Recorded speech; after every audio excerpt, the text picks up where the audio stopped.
Esta es la iglesia Puerta de Esperanza, situada en San Lucas, Zacatepeques, República de Guatemala, en América Central.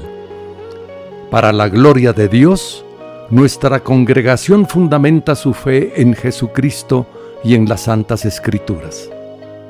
Agradecemos a Dios que hoy se pueda contar con Internet para cumplir con cabalidad el mandamiento de nuestro Señor Jesucristo, que es predicar el Evangelio en todas partes del mundo.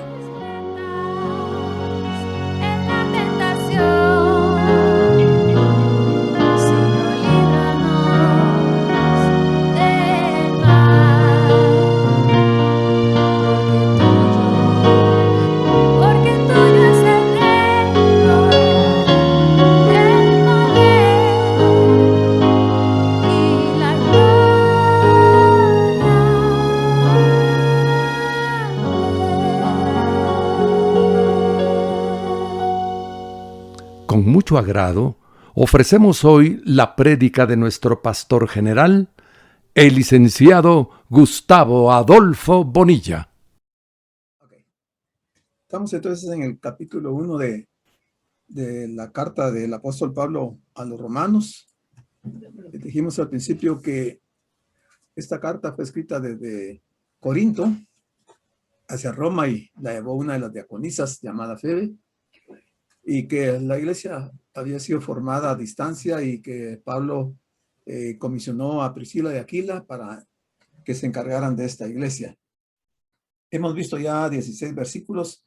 Hoy nos toca continuar con el versículo 17 que ya habíamos empezado la semana pasada. Entonces, en el versículo 17, Pablo nos dice: porque en el Evangelio la justicia de Dios se revela por fe y para fe. O sea, no hay forma de entender la justicia de Dios si esta no es revelada, y tiene que ser por fe y para fe. Y ahí dice Pablo, como está escrito: mas el justo por la fe vivirá. En relación a eso, veamos parte de este comentario. El Señor aquí, o sea en Habacuc 2:4, revela la distinción esencial que hace entre los impíos, los babilonios y los justos, y el remanente de Judá. Ahora, los malvados toman caminos que conducen a la muerte y a la derrota. Pero por otro lado, los justos, por la fe, tomamos el camino que nos conduce a la vida eterna.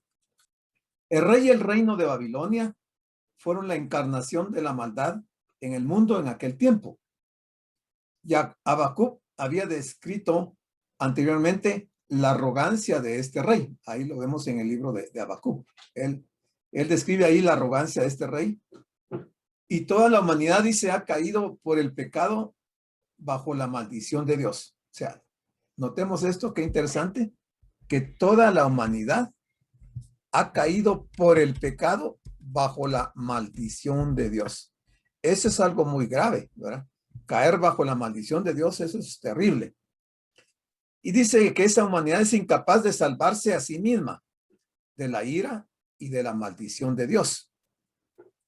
O sea, si esa es la condición del mundo, ¿qué le puede deparar a todas las gentes si realmente no comprenden su situación espiritual en su relación con Dios? Ellos no van a poder salvarse de ninguna manera. Pero Dios, basándose en la vida, muerte y resurrección de su Hijo, únicamente, que aquí cabe una de las solas, que es solus Christus, que es solo Cristo, solo por medio de él podemos ser salvos. Entonces, de esa forma, Dios nos otorga a los pecadores el perdón judicial, o sea, lo que conocimos y explicamos como la justificación. Esa justificación que se recibe únicamente a través de la fe.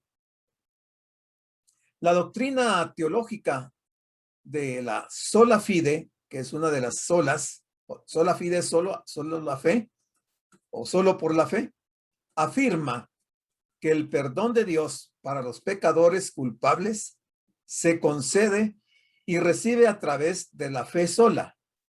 No se necesita nada más. O sea, el perdón de pecados Dios nos lo otorga solo por la fe en Jesucristo. Y esa fe es la que nos hace que el Señor nos justifique por medio del sacrificio de Jesucristo. De acuerdo con Martín Lutero, la justificación por la fe sola es el artículo sobre el cual la iglesia se mantiene o cae. O sea, esto es interesante. Solo la justificación por la fe, por ese medio, es que la iglesia se puede mantener o puede caer. O sea, es importante la justificación por la fe.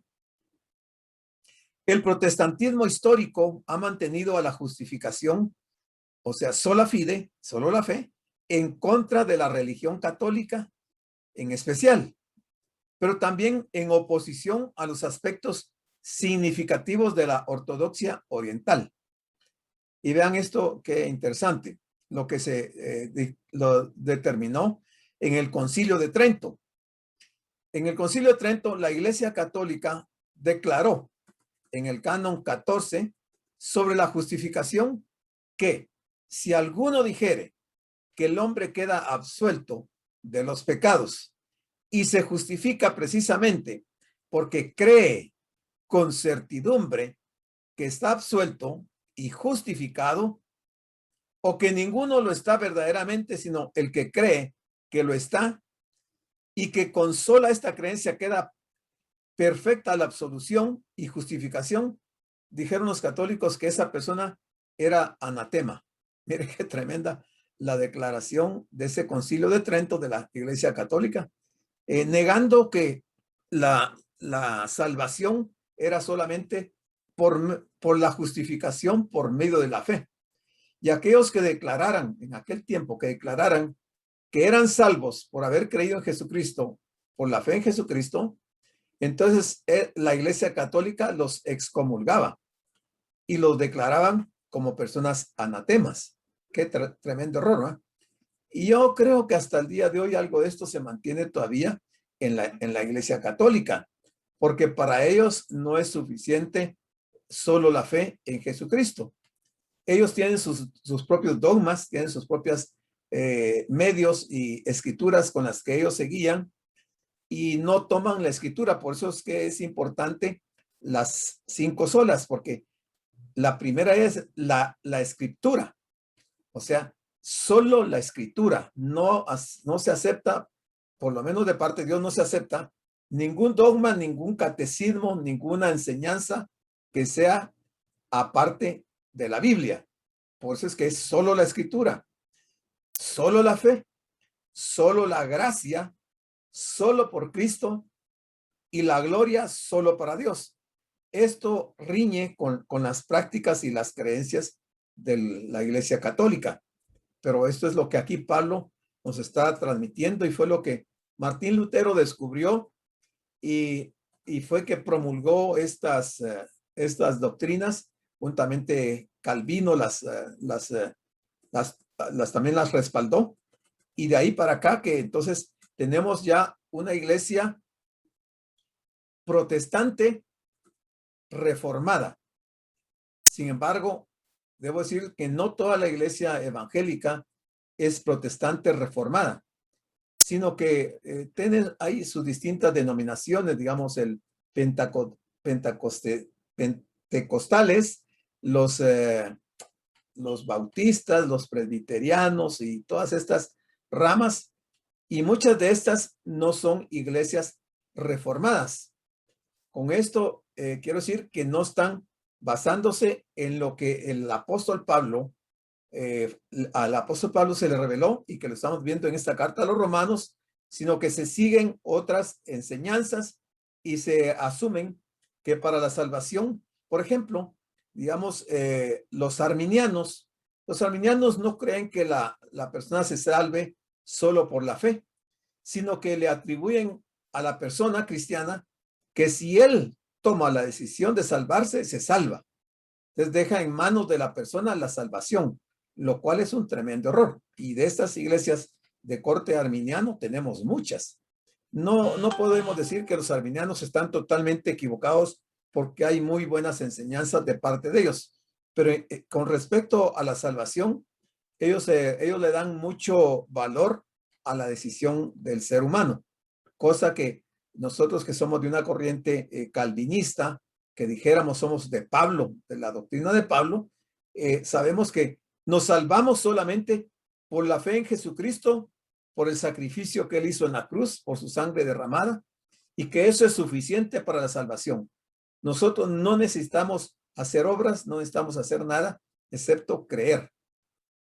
Por lo tanto, la fe sola es fundamental para el protestantismo y la distingue de otras denominaciones cristianas. De acuerdo con Martín Lutero, la justificación por la fe sola es el artículo sobre el cual la iglesia se mantiene o cae. En resumen, lo que Pablo enseña aquí en Romanos 1, 16 y 17 y también en Gálatas 3:11 puede formularse así. Aunque seas siempre fiel, aunque llores sin cesar, del pecado no podré justificación lograr. Solo en ti, teniendo fe, deuda tal podré pagar. Este es un resumen de los puntos de esta declaración de fe solo por la fe. Bueno, entonces pasemos al versículo 18 del capítulo 1 y aquí tenemos una pregunta.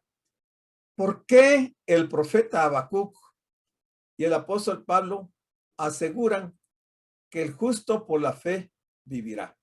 ¿Alguien puede responder esta pregunta? ¿Por qué el profeta Habacuc y el apóstol Pablo aseguran que el justo por la fe vivirá?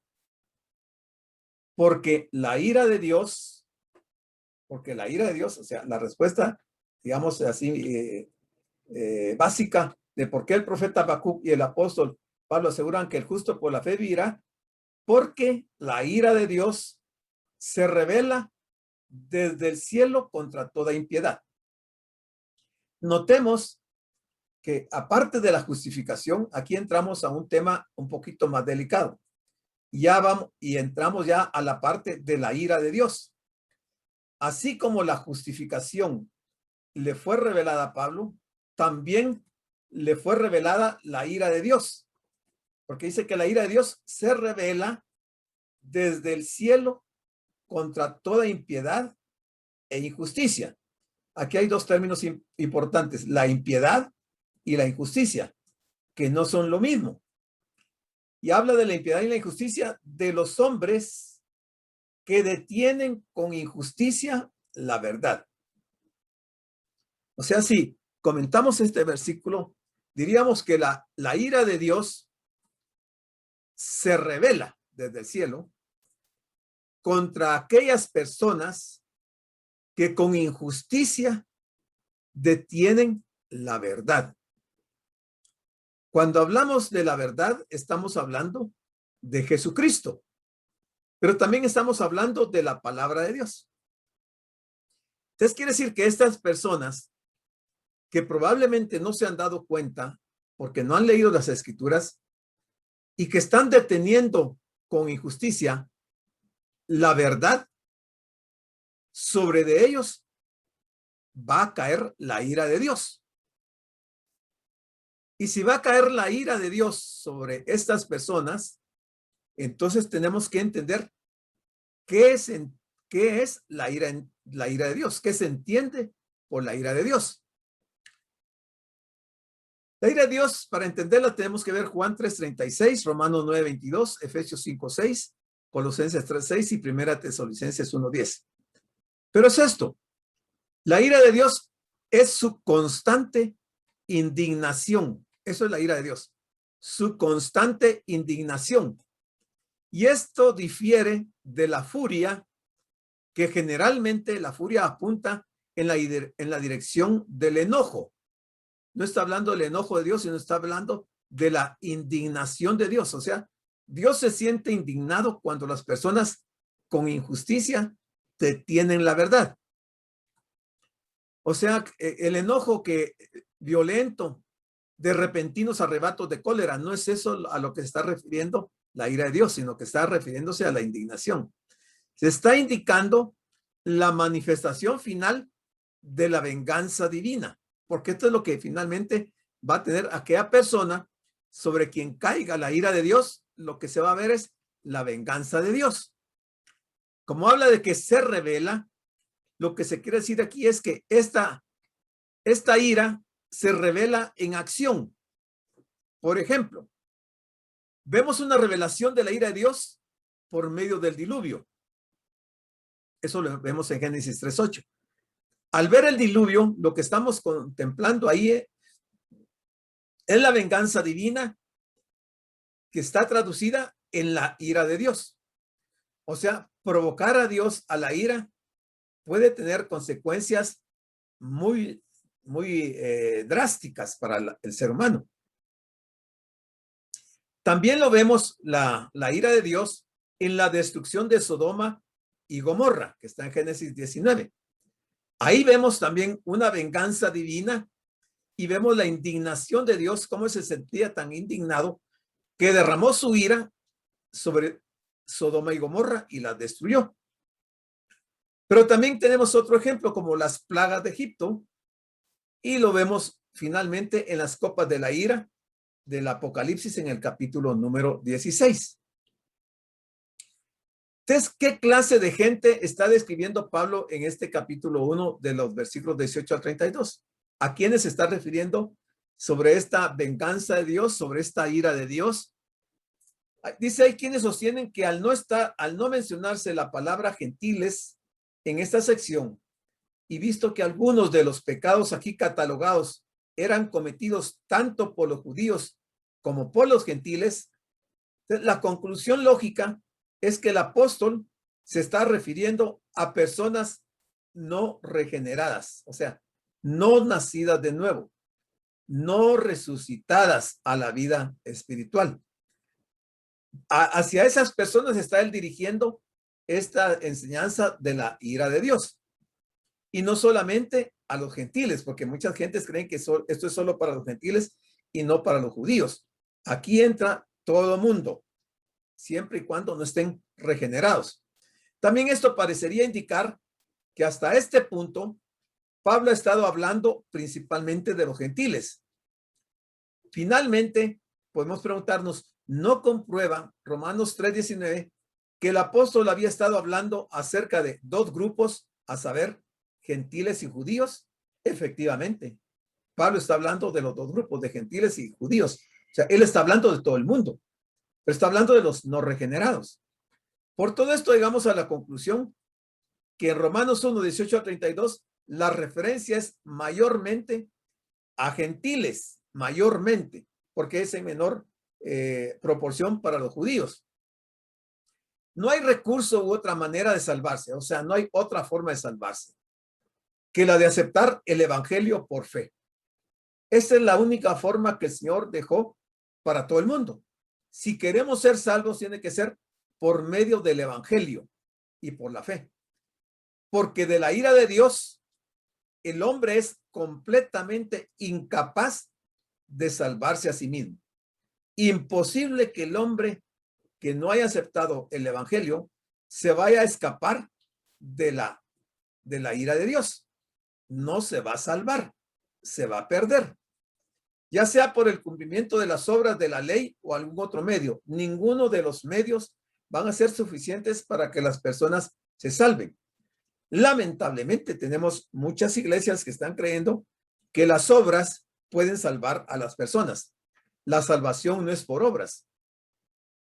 La fe viva produce obras, que es lo que habla Santiago, pero no sirve para la salvación.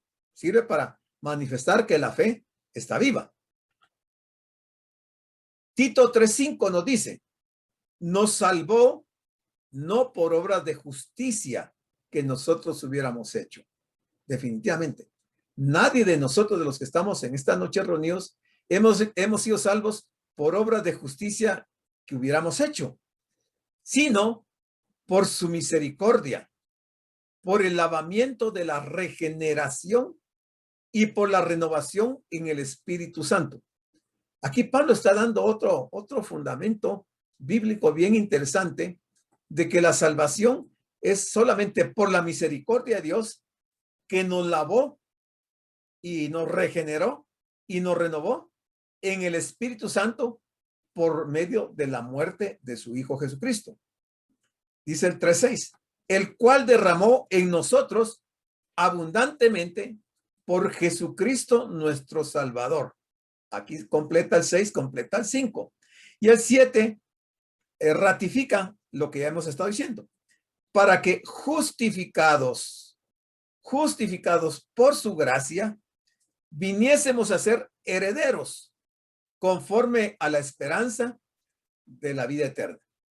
O sea, como nosotros ya hemos sido lavados, regenerados, renovados por medio de nuestro Señor Jesucristo, quien nos ha justificado por su gracia, por su misericordia, entonces venimos a constituir el grupo de los herederos conforme a la esperanza de la vida eterna. O sea, nuestra esperanza es la vida eterna. Los conceptos impiedad e injusticia no deben ser vistos como entidades completamente separadas. Como si, por ejemplo, la primera, o sea, la impiedad, perteneciera a la esfera religiosa. Y la segunda, o sea, la injusticia, que perteneciera solamente al ámbito moral. O como si la primera, o sea, la impiedad, tuviera que ver meramente con la primera tabla de la ley y la injusticia, que es la segunda, con el resto de la ley. No es así. Ambas representan al pecado, tanto la impiedad como la injusticia. Representan el pecado a la rebelión contra Dios, la impiedad y la injusticia. La primera, o sea, la impiedad, ve al pecado como la falta de reverencia a Dios, la impiedad, como falta de reverencia a Dios. Pero la injusticia, o sea, la segunda, como la falta de reverencia por sus ordenanzas, o sea, su santa ley. O sea, falta de reverencia a la palabra de Dios. Que la relación entre estas es muy estrecha, se ve en el hecho de que al final del versículo 18 hay un término, que es la injusticia, que abarca ambos conceptos, o sea, la impiedad y la injusticia. Así lo resume Pablo. La Escritura enseña también en otras partes que los impíos intentan suprimir la verdad. El necio trata constantemente de convencerse a sí mismo y a otras personas de que no hay Dios. Eso es lo que dice el necio, que no hay Dios. En los Salmos 14:1 y 53:1 podemos añadirle 73:11 y Romanos 2:15. Aun cuando se ve confrontado con la voz de Dios, o sea, con su palabra, que se le dirige por medio de la revelación especial. Ojo, aquí hay un dato importante. Revelación especial. El necio todavía se niega a rendirse. O sea, toda la gente necesita que Dios se revele a ellos. Cuando Dios se revela a la persona, lo que sigue es que Dios va a revelar su justicia. Y el Señor va a revelar también la salvación. Y empieza a hacer una serie de revelaciones porque el hombre ya recibió lo principal, que es la revelación de Dios. Entonces hay una revelación general, pero hay también una revelación especial. Ya vamos a ver cuál es la revelación especial. Dice es una revelación de la ira de Dios.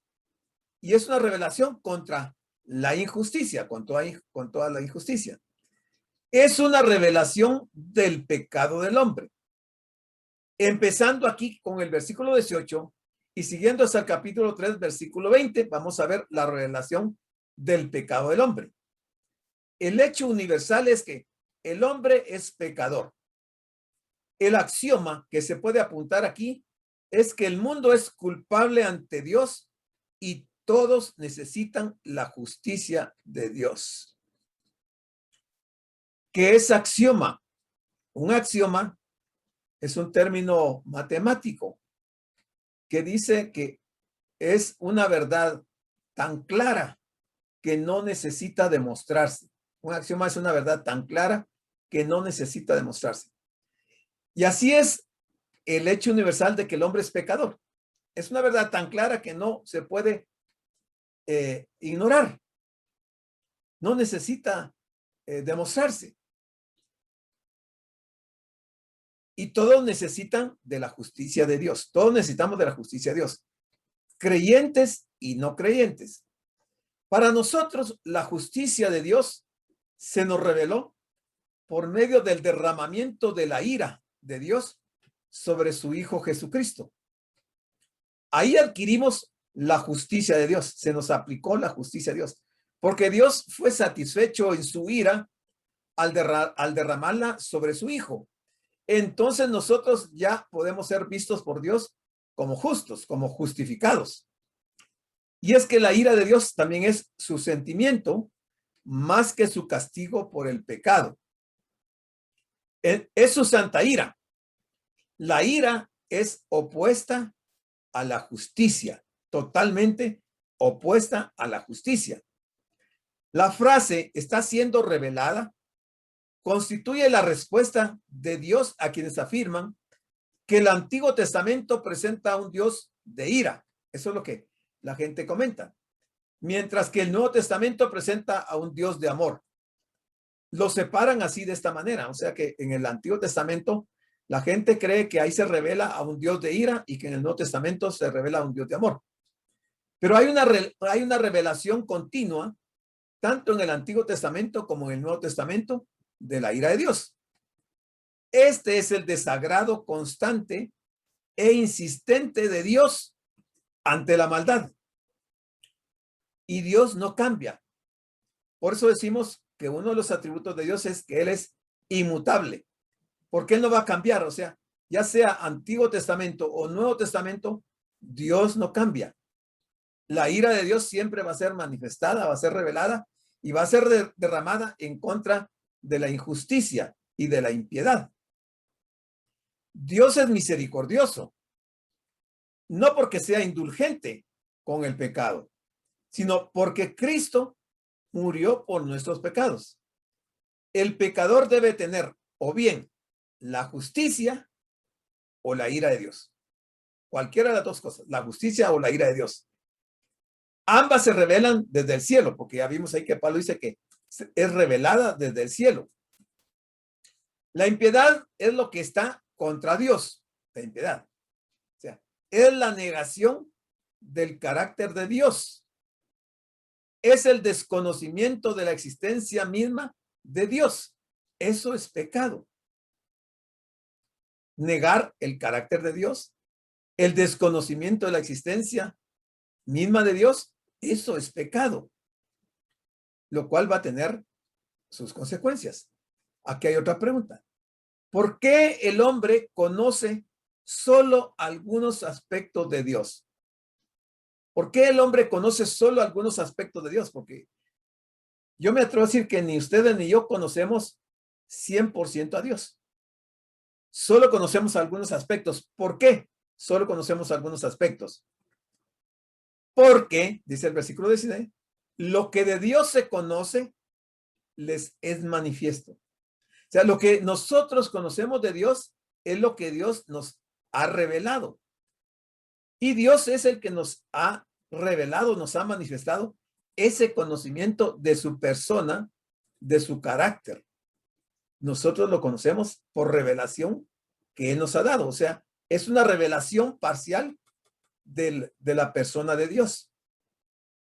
Y ahora vamos a considerar la revelación de la persona y el poder de Dios en la creación. La revelación de la persona y el poder de Dios en la creación. Ya solo desde estas palabras podemos ir entendiendo que no hay ningún ser humano sobre la tierra que pueda decir que a él nunca se le habló de Dios. Porque Dios se ha revelado en su persona y en su poder desde la creación. El universo en el cual vivimos nos habla de dos cosas en cuanto a Dios. El universo. Primero, nos habla de su persona. Y segundo, nos habla de su poder. Porque cuando nosotros levantamos la vista al cielo y vemos esa bóveda celeste y vemos el sol, las lunas, la luna, las estrellas y todo lo que logramos ver, y si vemos en el planeta Tierra, las montañas, los mares, los volcanes, todo eso, ahí lo que estamos viendo es no solo la persona de Dios, sino que su poder al haber creado todas esas cosas, que se hacen visibles desde el tiempo en que el mundo fue creado. O sea, Dios se ha revelado al hombre desde el principio.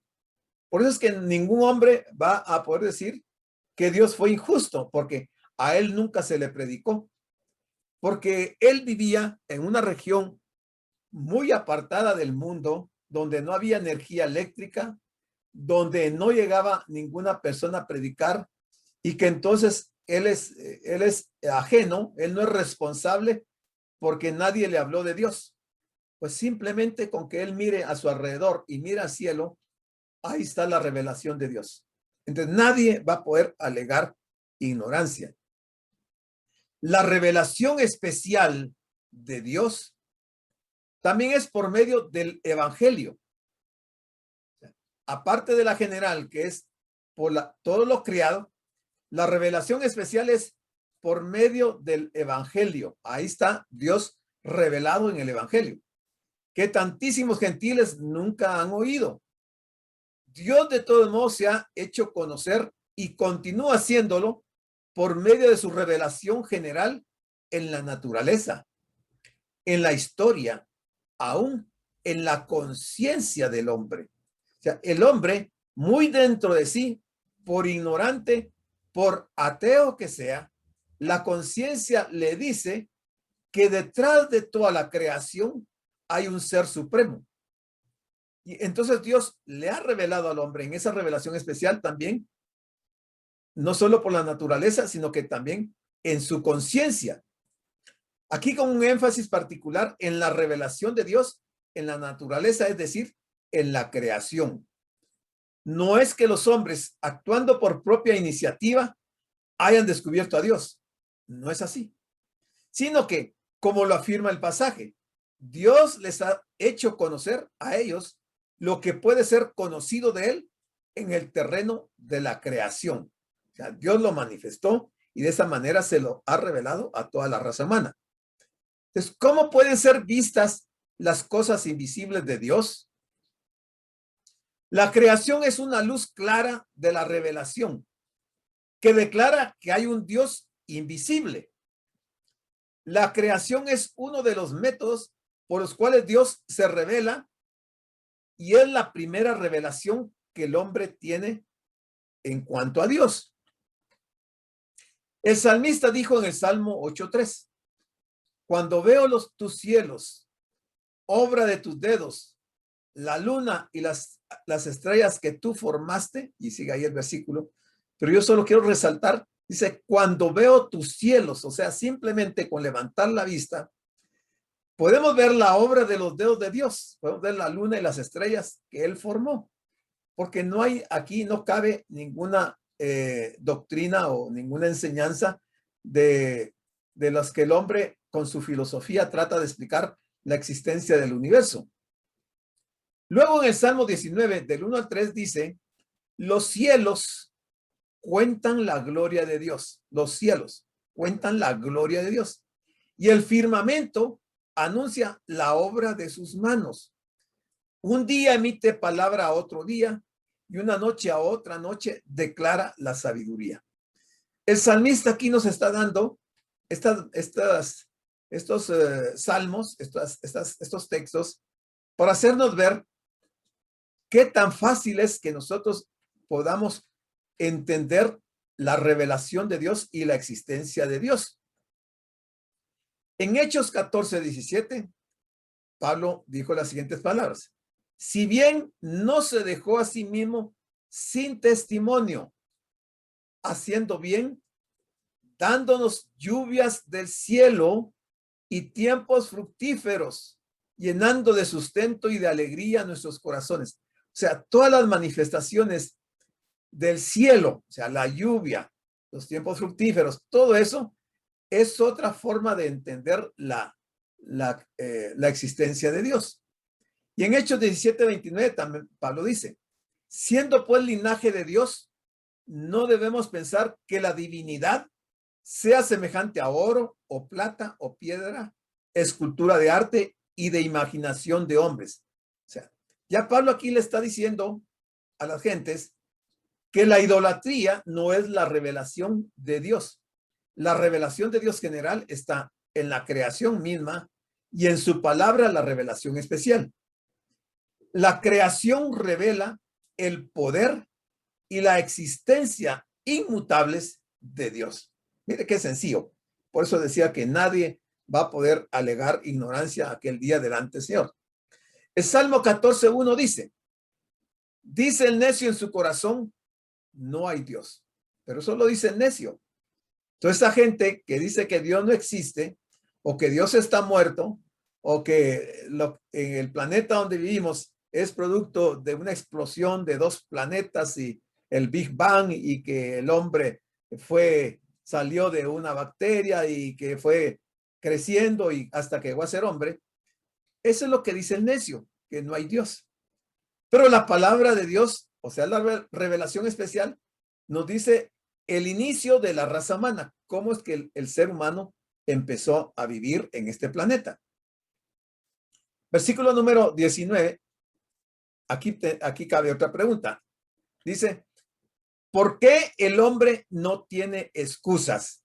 ¿Por qué el hombre no tiene excusas? Mire, de todos estos versículos sacamos estas preguntas y en los mismos versículos lo responden. Porque las cosas invisibles de él, esa es la respuesta, ¿por qué el hombre no tiene excusas? Porque las cosas invisibles de él, su eterno poder y deidad, se hacen claramente visibles desde la creación del mundo.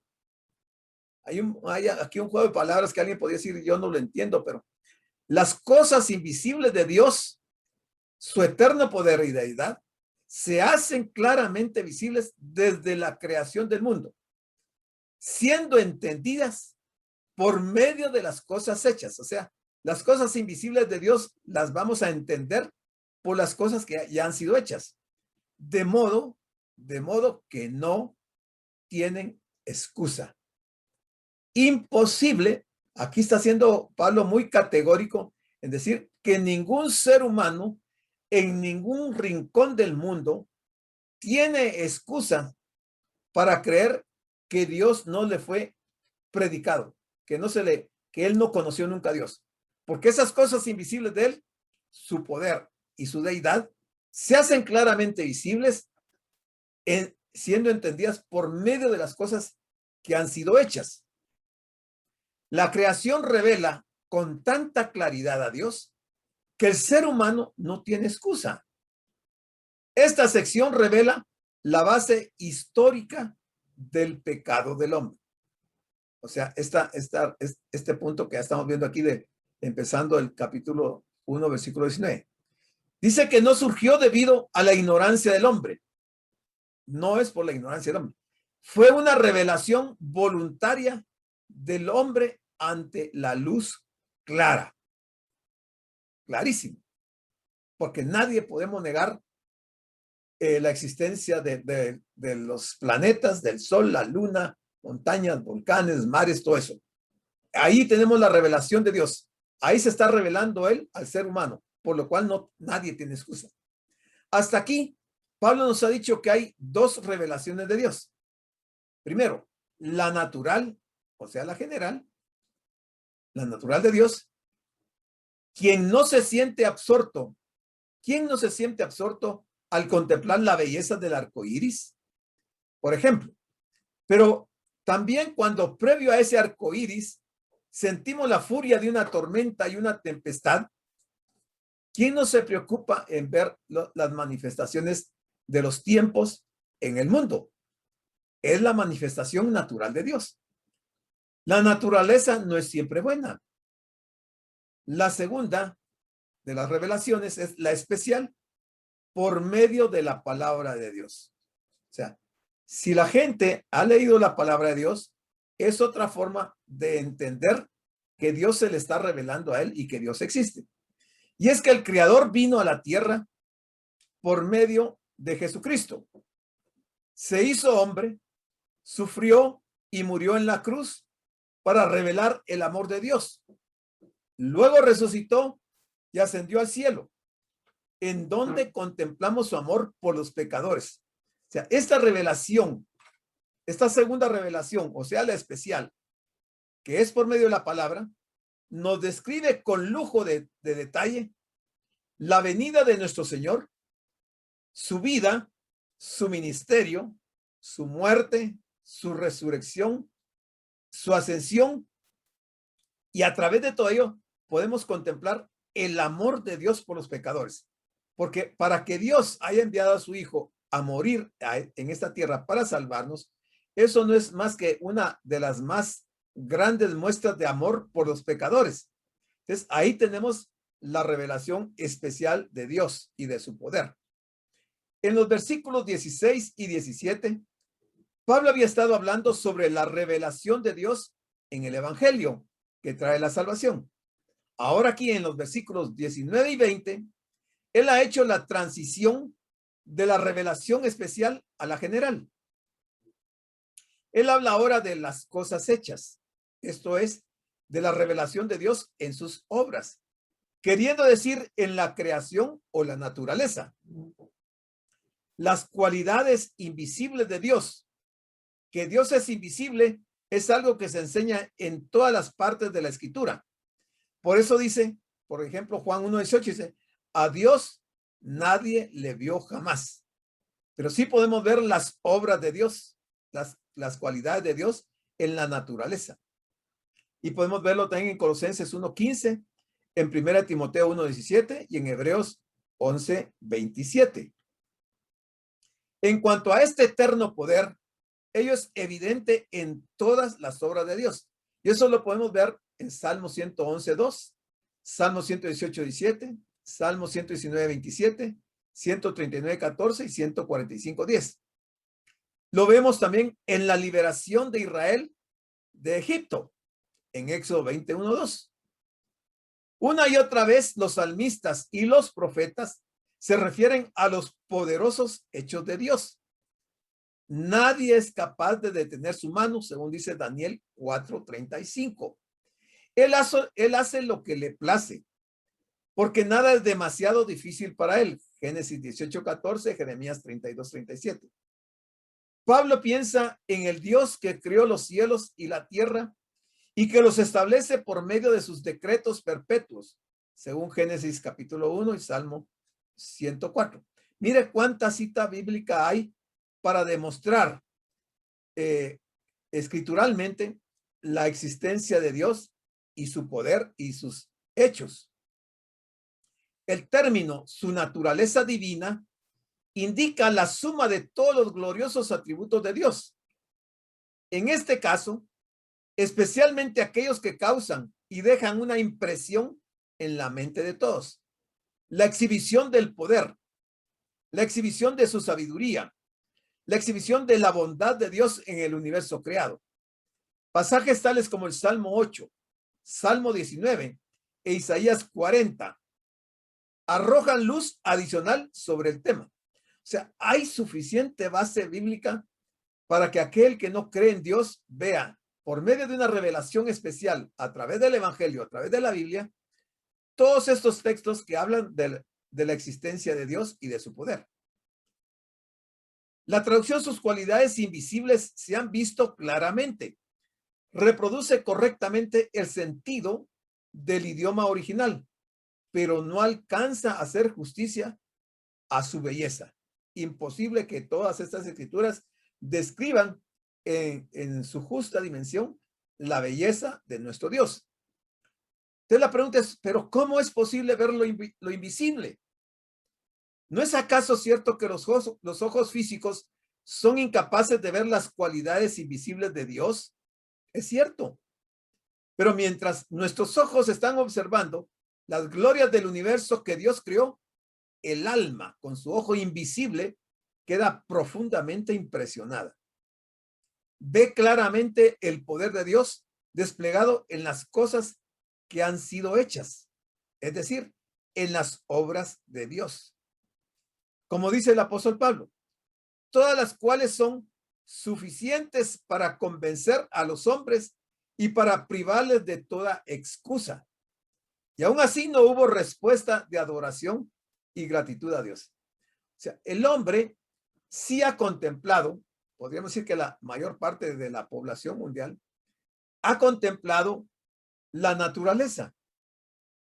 Y ha llegado al punto de quizás entender de que en esa naturaleza él ve la obra invisible de Dios. Pero a pesar de que puede llegar a esa convicción, lo que el hombre ha dejado de hacer es no ha adorado ni ha dado gracias a Dios al habérsele revelado la existencia de Dios y su poder. Por eso dice en Romanos 1:21, pues habiendo conocido a Dios, estamos hablando de todas estas personas, habiendo conocido a Dios, no le glorificaron como a Dios, ni le dieron gracias, sino que se envanecieron en sus razonamientos y su necio corazón fue entenebrecido. O sea, miren lo que sucede cuando el hombre, después de haber conocido a Dios, no le ha glorificado ni le ha dado gracias. Lo que le ocurre es que el hombre se entra en un proceso de envanecimiento, o sea, de vanidad en sus razonamientos y en su corazón se vuelve necio y se entenebrece, se oscurece. Quiere decir que pierde la noción o la realidad de lo que él ha visto. Y por algo tan simple, porque no han glorificado a Dios ni le han dado gracias a Dios. Por eso es que para nosotros es importante, hermanos, que siempre que nos levantemos, que le demos gracias a Dios. Cuando termina el día, que le demos gracias a Dios. Cuando comemos, que le demos gracias a Dios. Por la salud, que le demos gracias a Dios. Por el aire que respiramos, que le demos gracias a Dios. Por la lluvia, que le demos gracias a Dios. Por todo eso, porque Dios se agrada con las personas que reconocemos su gracia, su favor, su misericordia, y que le hemos conocido porque Él se reveló a nosotros. La caída del hombre en el huerto de Edén es una caída del conocimiento de Dios. Principalmente el hombre cuando cae en el huerto, la caída se refiere más al conocimiento de Dios y también una caída de una comunión con Dios. Cayó de la esfera del conocimiento de Dios y de la esfera de la comunión con Dios. ¿Por qué? Porque no le glorificaron como a Dios. No le dieron su debido lugar. Y el hombre llegó entonces a ser independiente. Llegó a ser autosuficiente. Llegó a ser altivo. Y proclamaron que Dios está muerto o estaba muerto.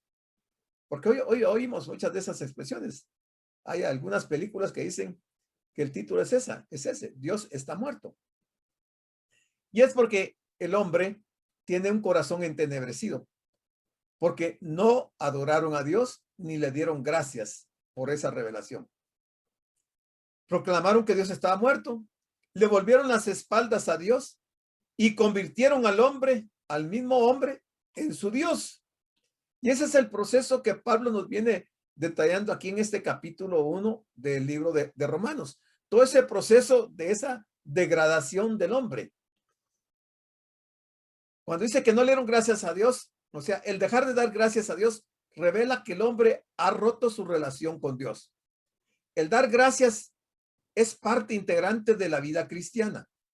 El apóstol Pablo dice en 1 Tesalonicenses 5:18, dad gracias en todo, porque esta es la voluntad de Dios para con vosotros en Cristo Jesús. Que le demos gracias a Dios en todo, porque esa es la voluntad de Dios para con nosotros. La ingratitud constituye uno de los peores pecados.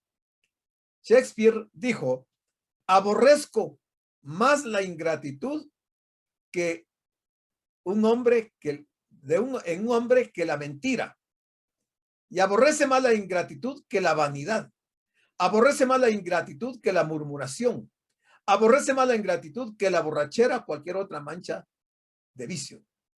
Mire qué interesante ese pensamiento de este hombre, Shakespeare. Sino que se envanecieron en sus razonamientos.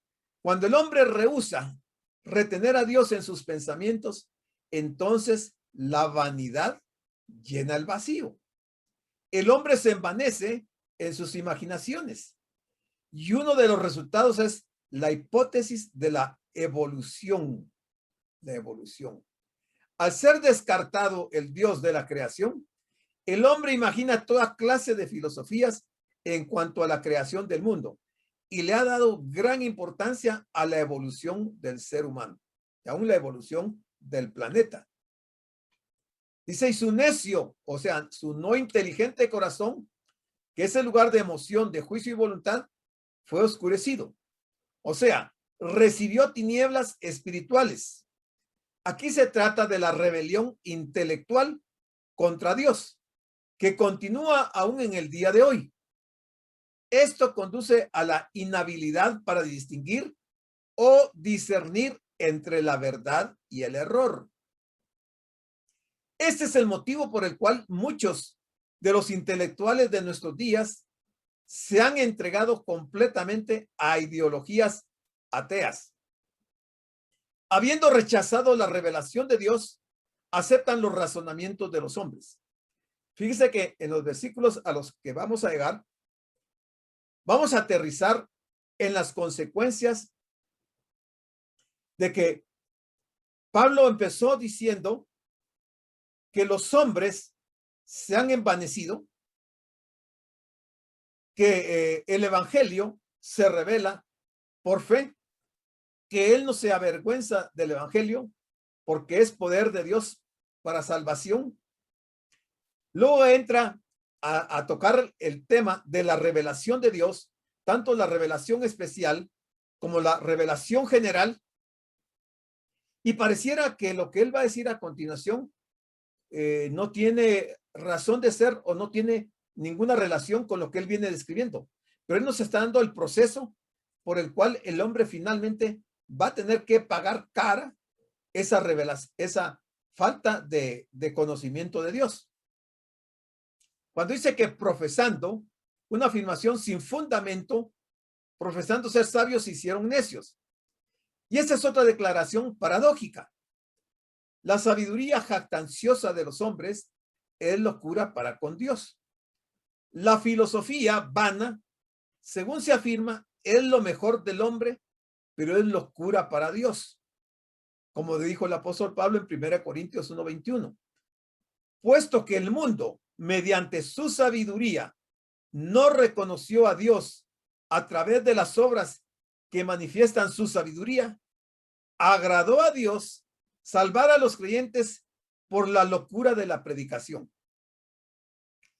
Ok, eso está buenísimo. Esa es una buena noticia para nosotros, porque la gente sabia que no reconoció a Dios a través de las obras que Dios les ha manifestado, en donde les manifestó su sabiduría, entonces eso hizo que Dios se agradara de nosotros, los creyentes, y nos salvó por medio de la locura de la predicación del evangelio.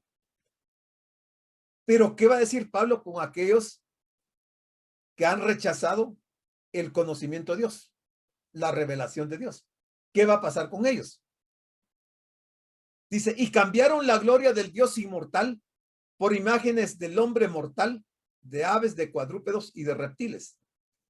Aquí ya nos está introduciendo Pablo al tema de la idolatría. O sea, la idolatría tiene fundamentalmente como una razón de ser que el hombre se haya rebelado en contra de Dios, que el hombre no haya creído en Dios a pesar de la revelación especial y general. Entonces ellos, envanecidos, se hicieron imágenes de hombres mortales, de aves, de cuadrúpedos y de reptiles. O sea, ¿no ha observado usted que el mundo de los creyentes de los no creyentes, ha hecho caricaturas de Dios? Por supuesto. Todas esas imágenes que se hacen o cuadros son caricaturas de Dios. Podemos verlo en las imágenes e ídolos de los paganos. Ello fue evidente, por ejemplo, en la ciudad de Éfeso. Aquella ciudad del Imperio Romano alcanzó probablemente el más alto nivel de cultura y civilización en Éfeso que jamás ciudad alguna haya logrado. Mire qué interesante esto. Sin embargo, en el centro de la ciudad se encontraba una de las imágenes más horribles que uno pudiera imaginarse, conservada en el templo de Artemis, equivalente a la diosa romana Diana, templo considerado una de las 7 maravillas del mundo antiguo. No era una imagen hermosa como aparece en las esculturas griegas. Tenía un tridente en una mano y un garrote en la otra. Y esta fue la idea que el pueblo más culto y civilizado tenía de Dios. Mire qué interesante esto. Alrededor de aquel templo, de aquella deidad, ocurrían los mayores actos de inmoralidad y deshonestidad. Aquí estamos teniendo una declaración importante. Actos de inmoralidad y deshonestidad que son causados por las imágenes, por la idolatría, y Pablo lo va a decir claramente. Ya vamos a llegar a ese versículo. Los asirios, los egipcios y babilonios, por su parte, hicieron que sus dioses tuvieran aspecto de bestias, de aves y reptiles. Los romanos combinaron los dos métodos, tanto de los asirios y egipcios y babilonios. Ellos lo hicieron una mezcla. La idolatría es, pues, una caricatura de Dios y constituye una calumnia y un estigma contra él. El hombre no comenzó como idólatra. El salvaje del día de hoy es muy diferente al hombre primitivo. El hombre primitivo era monoteísta, o sea, que creía en un solo Dios. La idolatría no fue implantada, sino hasta más tarde. Nos vamos a quedar aquí, hermanos, porque me están diciendo que ya se me terminó el tiempo. Y vamos a ver esta parte y llegar a la conclusión que Pablo nos presenta con respecto a ese proceso que se da. O sea, que Dios sí se ha revelado al hombre, a todos. No hay hombre sobre la tierra, ni ha habido ninguno que diga que Dios, él nunca oyó de Dios. Tal vez no oyó, pero vio la obra de Dios en la naturaleza. Y hoy, más que nunca en nuestros tiempos, el evangelio es predicado por muchos medios de comunicación, en donde el hombre no puede decir que no ha oído la revelación especial de Dios por medio del evangelio. Entonces, eso ha llevado al hombre a la idolatría. Ya vimos ahí cómo lo hicieron los asirios, los egipcios y los babilonios, y cómo lo hizo Roma a su forma de practicar la idolatría, pero que Pablo va a llegar al juicio final de esa decisión de Dios para con la humanidad que se negó a aceptar la revelación de su persona y de su poder. Entonces les dejo el tiempo si quieren hacer algún aporte, algún comentario o alguna pregunta. Pueden encender su micrófono. Damos las gracias por su atención a la prédica del pastor general licenciado Gustavo Adolfo Bonilla e invitamos a la prédica del próximo domingo a esta misma hora.